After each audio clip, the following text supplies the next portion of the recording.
Good morning. Rajitha Balu ആണ്. തട്ടും തവിയിലേക്ക് എല്ലാവർക്കും സ്വാഗതം. ഇന്ന് വളരെ ടേസ്റ്റി ആയിട്ടുള്ള ഒരു നാടൻ വിഭവം, അതായത് സദ്യ സ്പെഷ്യൽ കൂട്ടുകറിയുടെ റെസിപ്പിയുമായിട്ടാണ് കേട്ടോ വന്നിട്ടുള്ളത്. നമുക്ക് നേരെ വീഡിയോയിലേക്ക് കിടക്കാം.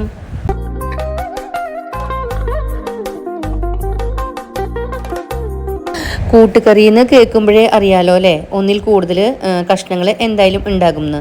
അപ്പോഴേ ഞാനിവിടെ കൂട്ടുകറിക്കായിട്ട് എടുത്തിട്ടുള്ളത്, അതായത് ട്രഡീഷണൽ ആയിട്ട് എടുക്കുന്ന ഐറ്റംസ് തന്നെയാണ്. ചേന, കായ, അതുപോലെ ഒരു കഷ്ണം കുമ്പളങ്ങയാണ്. ഞാൻ എന്തായാലും ഇതിൻ്റെ അളവുകൾ ഡിസ്ക്രിപ്ഷനിൽ കൊടുക്കാം കേട്ടോ. അപ്പോൾ ചേനയൊക്കെ നല്ല കുഞ്ഞു കഷ്ണങ്ങളാക്കിയിട്ട് അരിഞ്ഞിട്ടുണ്ട്. ഉള്ളതിൽ ചേനയ്ക്കാണല്ലോ വേവ് കൂടുതൽ. പിന്നെ അതുപോലെ കുമ്പളങ്ങയും കായും അതിനനുസരിച്ചുള്ള കഷ്ണങ്ങളാക്കി നുറുക്കി വൃത്തിയാക്കിയിട്ട് ഞാൻ ഈ നമ്മുടെ പാത്രത്തിൽ എടുത്തു വെച്ചിട്ടുണ്ട്, ഉരുളിയിൽ എടുത്തു വെച്ചിട്ടുണ്ട്. ഇനി നമുക്ക് ഇതിലേക്ക് 1 കപ്പ് വെള്ളം ഒഴിച്ചു കൊടുക്കുക. എന്നിട്ട് സ്റ്റവ് ഒന്ന് ഓൺ ആക്കിയിട്ട് കൊടുത്തിട്ട് ഇളക്കി മിക്സ് ചെയ്ത് ഒരു പാത്രം കൊണ്ട് മൂടിയിട്ടിട്ട് നമുക്ക് ഇതൊന്ന് വേവിക്കാനായിട്ട് വെക്കാം. ഈ കൂട്ടുകറിക്ക് ഞാൻ പയറാണ് കേട്ടോ കൂട്ടായിട്ട് എടുത്തിട്ടുള്ളത്. അപ്പോൾ 1 കപ്പ് പയർ വേവിച്ച് വെച്ചിട്ടുണ്ട്. നമ്മുടെ കഷ്ണങ്ങൾ തിളയ്ക്കാൻ തുടങ്ങുമ്പോൾ ഫ്ലെയിം ഒന്ന് കുറച്ചിട്ട് കൊടുക്കുക. അതായത് നമ്മൾ തടപ്പത്ത് വെക്കുമ്പോൾ ഹൈ ഫ്ലെയിമിൽ ഇട്ട് കൊടുക്കുക. ഒന്ന് തിളച്ചു എന്ന് കണ്ടു കഴിഞ്ഞാൽ ഫ്ലെയിം ഒന്ന് കുറച്ചിട്ട് കൊടുക്കുക. എന്നിട്ട് വീണ്ടും ഇളക്കി മിക്സ് ചെയ്തിട്ട് മൂടിയിട്ട് കൊടുക്കുക. ഏകദേശം ഒരു 15 മിനിറ്റ് നേരത്തെ വേവുണ്ട് കേട്ടോ. എപ്പോഴും വെന്തോന്ന് നോക്കേണ്ട കഷ്ണം ചേനയാണ്. ചേന വെന്തോന്ന് കഴിഞ്ഞാൽ പിന്നെ എല്ലാ കഷ്ണങ്ങളും വെന്തോന്ന് നമുക്ക് ഉറപ്പിക്കാം. അപ്പോഴേ നമ്മുടെ കൂട്ടുകറിക്ക് ആവശ്യമായിട്ടുള്ള പയർ നമ്മൾ വേവിച്ച് വെച്ച് കഴിഞ്ഞു. ഇനി ആ കഷ്ണങ്ങളൊന്ന് വെന്ത് വരട്ടെ. അപ്പോഴേക്കും നമുക്ക് ഇതിലേക്ക് ആവശ്യമായിട്ടുള്ള ഒരു വറവും അരപ്പും ഒക്കെ തയ്യാറാക്കണം. അപ്പോൾ അതിനായിട്ട് ഞാൻ അടുത്ത അടുപ്പ് ഓൺ ചെയ്തിട്ടുണ്ട്. അതിലേക്ക് ഒരു പാൻ എടുത്ത് വെച്ചിട്ടുണ്ട്. പാൻ ചൂടായപ്പോൾ 4 ടേബിൾ സ്പൂൺ വെളിച്ചെണ്ണ ഒഴിച്ചു കൊടുത്തു. എന്നിട്ട് അതിലേക്ക് 1 സ്പൂൺ കടുക്, അതുപോലെ തന്നെ 1 സ്പൂൺ ഉഴുന്നുപരിപ്പ്, ഏകദേശം 1 സ്പൂണിൻ്റെ അടുത്ത് നല്ല ജീരകം കൂടെ ഇട്ട് കൊടുത്തിട്ട് ഇതൊക്കെ ഒന്ന് പൊട്ടി വരുമ്പോൾ നമുക്ക് 4 വറ്റൽമുളക് പൊട്ടിച്ചതും ഇട്ട് കൊടുക്കുക. കറിവേപ്പില ഇട്ട് കൊടുക്കുക.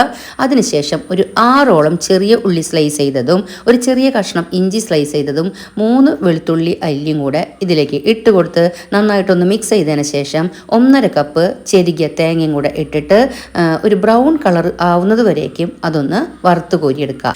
ഏകദേശം ഒന്ന് വറവായി കഴിയുമ്പോൾ, അതായത് നല്ല മണമൊക്കെ വരുന്ന സമയത്ത് നമുക്ക് ആ വറവിൽ നിന്നും ഒരു 4-4.5 ടേബിൾ സ്പൂണോളം നമുക്കത് വേറൊരു പാത്രത്തിലേക്ക് എടുക്കാം കേട്ടോ. അതൊരു അരപ്പ് തയ്യാറാക്കാൻ വേണ്ടിയിട്ടാണ്. അല്ലെങ്കിൽ മൊത്തത്തിലുള്ള നമ്മുടെ വറവിൽ നിന്നും ഒരു 1/4 ഭാഗത്തോളം എടുക്കുക.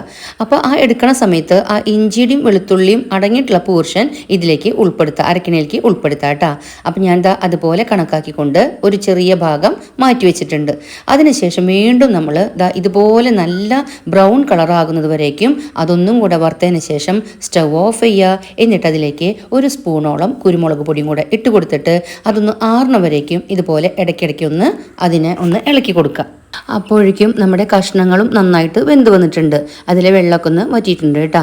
ഈ സമയത്ത് നമുക്ക് ഇതിലേക്ക് 1.5 സ്പൂണോളം മുളക് പൊടിയും 1/4 സ്പൂണോളം മഞ്ഞൾപ്പൊടിയും കൂടി ചേർത്ത് കൊടുത്ത് നന്നായിട്ടൊന്ന് ഇളക്കി മിക്സ് ചെയ്തിട്ട് നമ്മൾ നേരത്തെ വേവിച്ച് മാറ്റി വെച്ചിട്ടുള്ള പയർ ആ വെള്ളം സഹിതം ഇതിലേക്ക് ഒഴിച്ച് ചേർക്കുക. എന്നിട്ട് നന്നായിട്ടൊന്ന് മിക്സ് ചെയ്യുക. ഉപ്പൊക്കെ ഒന്ന് ചെക്ക് ചെയ്യുക, കുറവാണെങ്കിൽ ആഡ് ചെയ്ത് കൊടുക്കുക.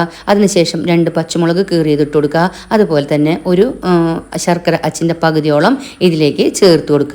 നന്നായി ഇളക്കി മിക്സ് ചെയ്തിട്ട് ഇതിൽ വെള്ളമൊക്കെ ഒന്ന് വറ്റണ വരെ വീണ്ടും ഹൈ ഫ്ലെയിമിലിട്ടിട്ട് വേവിക്കുക. അപ്പോൾ നമ്മളുടെ കറി നന്നായിട്ടൊന്ന് വെള്ളമൊക്കെ വറ്റി വന്നിട്ടുണ്ട്. ഈ സമയത്ത് നമുക്ക് ഇതിലേക്ക് അരപ്പ് ചേർത്ത് കൊടുക്കാം കേട്ടോ.